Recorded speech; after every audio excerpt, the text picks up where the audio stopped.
Now let us say after you have a problem statement, you have decided to do a survey and you need some help from AI as to plan the survey. Now, in planning, you will make sure that you ask the right questions to the users and you need some inputs from AI, and you will use AI as your brainstorming partner, right? So what I'm going to do over here is first, I'll ask AI over here to give me what principles I should keep in mind when designing survey questions. Now I'll type this out in over here, and I'll also mention that instead of giving me like a lot of information, I want this in bullets. Okay, I don't want a lot of information, I want this in the form of bullets. So it is going to give me a list over here, and this is a list basically that is the principles. So these are the principles to keep in mind when designing survey questions.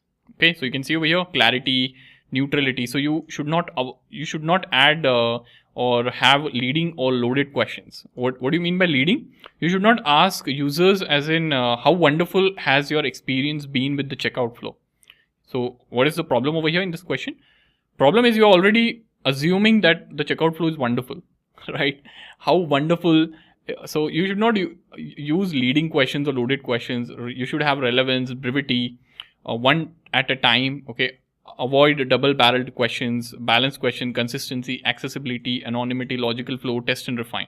Okay, so basically these are the principles, and what we are going to do is we are going to make use of this checklist to generate the survey questions for us. So what I'm going to do is I'm going to paste in over here my problem statement, and I'm going to mention I'm planning to do survey to the below users. Okay, so here is my problem statement, and here I'm going to say help me with survey questions and adhere to following checklist or practices. Okay, and what I'm going to do is I'm going to take this as is and I'm going to give this as an input over here. Okay, I'm going to press enter now, and we'll wait for the survey draft to come in from ChatGPT. So this will take some time, but we'll wait for a while. So you can see I've got the complete output over here, and here it is giving you the title over here, Freshcart Checkout Experience Survey First Time Users, and here is the intro that you can add. Here is the, so it has divided the entire survey into sections. First is the general experience, then you have the section 2, which is delivery fees, then you have payment options, overall experience, and then you have the closing over here that you see.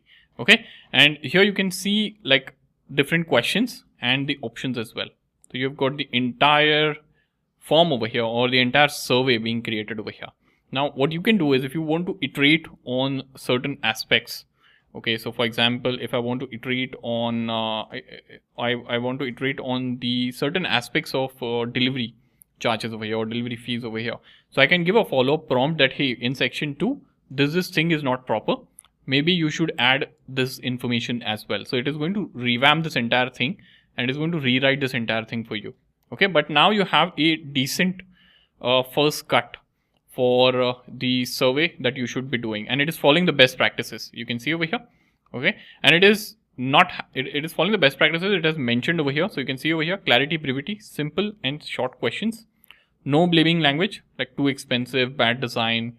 Okay, so there are no leading questions as well, and it's relevant, basically focuses on delivery fees, payment and abandonment. Balanced options, so there is scale that has full range, so user can choose as per his preference.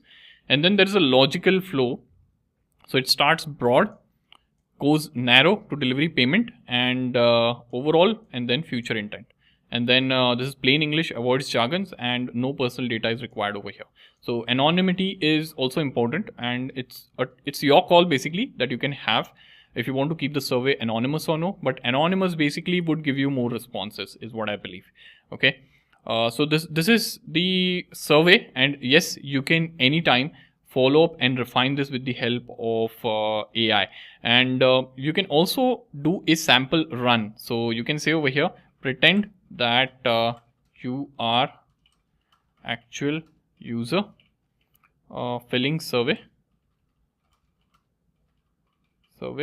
show me sample answers. So if you want to see how users will be filling this survey, okay, what you can do is you can take a look at some of the sample answers, and you can ask it to give you a table of 5 responses, and basically you can try analyzing it and see whether you're getting the desired analysis out of it in this structure. So all of that you can do over here, and you can basically work around this depending on your preferences.